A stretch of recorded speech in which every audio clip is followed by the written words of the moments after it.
America calls itself the land of freedom, but it was built on the graves of millions of Native Americans. For centuries, we've been told a story of friendship, Europeans gifting food, trading goods, and building trust with the people of this land. Paintings even show smiles, handshakes, and harmony, but none of it was real. The truth? Entire villages were burned, families were massacred, and an entire civilization was pushed to the edge of extinction. In 1492, Christopher Columbus set sail, not for America, but in search of a shortcut to India. Instead, he landed in the Caribbean, the so-called New World. His discovery triggered a race among European powers. Spain, France, Britain, and others rushed across the Atlantic, hungry for land, wealth, and power. But what they found here wasn't empty land. It was home to millions of Native Americans, thriving communities with rich cultures, languages, and traditions stretching back thousands of years.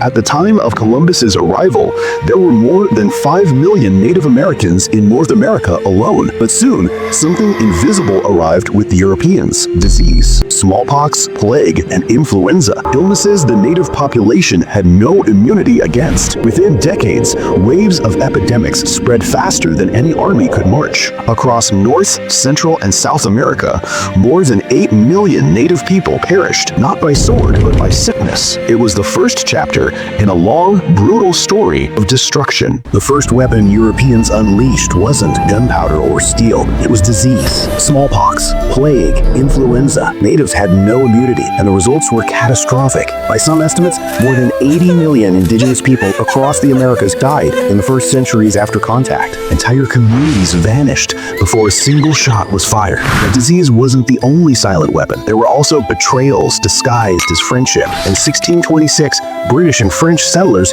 invited the Kalinago tribe to a feast. Alcohol was poured freely. When the people were drunk, settlers attacked, slaughtering more than 2,000 and dumping bodies into rivers. This wasn't an accident. It was planned extermination. By the mid-1600s, the Beaver Wars further devastated tribes like the Mohican, Huron, and Conestoga. Europeans armed some tribes against others, all to control the fur trade. The result was villages burned, children orphaned, and cultures erased. And even when natives resisted, colonial governments placed bounties on their heads. Scalps of men, women, even children sold for cash. When the United States declared independence in 1776, Native Americans hoped their suffering under the British would end, but instead, the nightmare only deepened. The new nation wanted land, and lots of it. For every settler dreaming of farms, towns, and factories, native villages stood in the way. The U.S. government began passing laws that legalized theft. The Homestead Act of 1862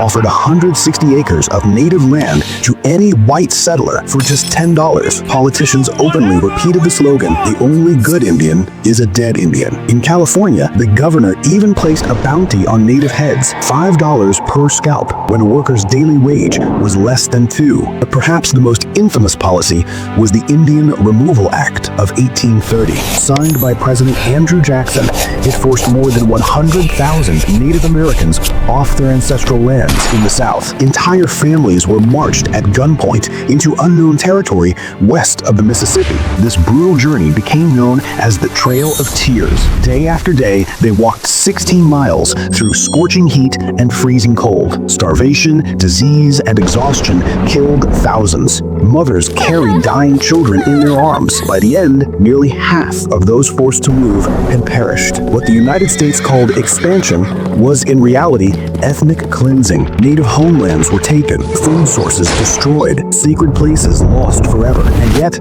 this was only one chapter in a much larger story of massacre. By the mid-1800s, America's hunger for land had turned into a blood-soaked frenzy. The discovery of gold in California in 1848 drew more than 300,000 white settlers westward. For Native communities, it meant disaster.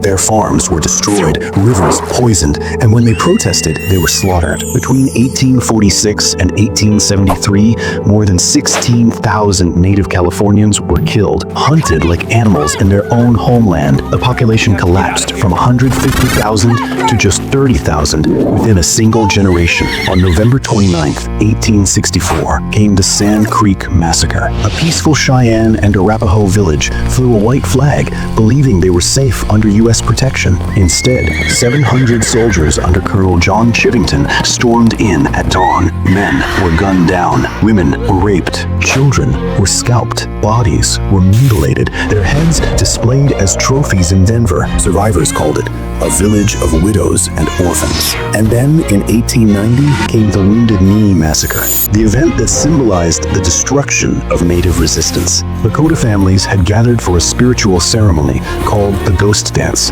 praying for the return of their ancestors and the buffalo. The U.S. Army surrounded them. A single shot was fired, and soldiers opened fire with Hotchkiss machine guns. In minutes, over 250 men, women, and children were cut down. Their bodies lay frozen in the snow, mothers shielding infants who would never live to grow. These were not isolated incidents. From Bear River to Marias, from Little Bighorn to countless forgotten raids, the story was the same. Villages burned, scalps taken, entire tribes erased. By 1900, the native population had plummeted from millions to just over 200,000. What had once been a continent of thriving civilizations was reduced to scattered survivors, traumatized, dispossessed, but not broken. Killing Native people was only one part of the project. The United States also sought to kill their identity. If the massacres destroyed bodies, the policies that followed were designed to destroy souls. In 1819, Congress passed the so-called Civilization Fund Act. Its purpose was clear: erase Native traditions and replace them with European American culture. This led to the creation of boarding schools, where Native children were kidnapped from their families and placed under military-style discipline. The motto was chilling: kill the Indian, save the man. Inside these schools, children were stripped of their names, their hair cut short, their languages banned. Speaking their mother tongue brought beatings. Wearing traditional clothes was forbidden. They were forced to practice Christianity, to work in labor camps, and to forget who they were. The government ran over 350 of these schools. Thousands of children never came home, dying from hunger, disease, and abuse. The erasure didn't stop there. In the 1880s, the Dawes Act dismantled tribal land ownership, breaking apart communal systems that had existed for centuries. Lands were auctioned off to white settlers, while natives were pushed into dependency and poverty. By the late 19th century, even Native women's bodies became targets. In the 1970s, government-funded sterilization programs forcibly operated on thousands of women, stripping them of the right to have children without their consent. It was cultural genocide carried out through law and policy. By destroying languages, seizing lands, and severing family ties, the government wasn't just trying to assimilate Native Americans, it was trying to erase them. And in many ways, those wounds are still open today. After centuries of disease, massacres, forced removals, and cultural erasure, it would be easy to assume Native Americans disappeared into history. But it isn't true. Despite everything, despite genocide and deliberate attempts to erase them, Native peoples are still here. They are still fighting. Today, Native Americans make up just over 1% of the U.S. population. Poverty is high, infrastructure is crumbling, and radioactive waste still contaminates their lands. But the spirit of survival remains unbroken. Across the country, tribes are reclaiming languages once banned in schools, teaching them to the next generation. Ceremonies outlawed for centuries are now practiced openly. From Standing Rock to courtroom battles over land and sovereignty, Native voices are rising again. The truth is that the United States, the so-called land of freedom, was built on the graves of millions of Native Americans. But it is also true that survival itself is an act of resistance. Every song sung, every word spoken in a Native language, every ceremony held is proof that genocide failed. History was whitewashed to hide this past, but the voices of Indigenous peoples are uncovering it, demanding recognition, justice, and dignity. They remind us that a great nation does not bury its crimes, it faces them, and America can never truly call itself free until it confronts the truth written in blood and survival. Alright, that's all for today. See you in the next epic journey of history. Don't forget to press the like and subscribe button on the channel for more epic content.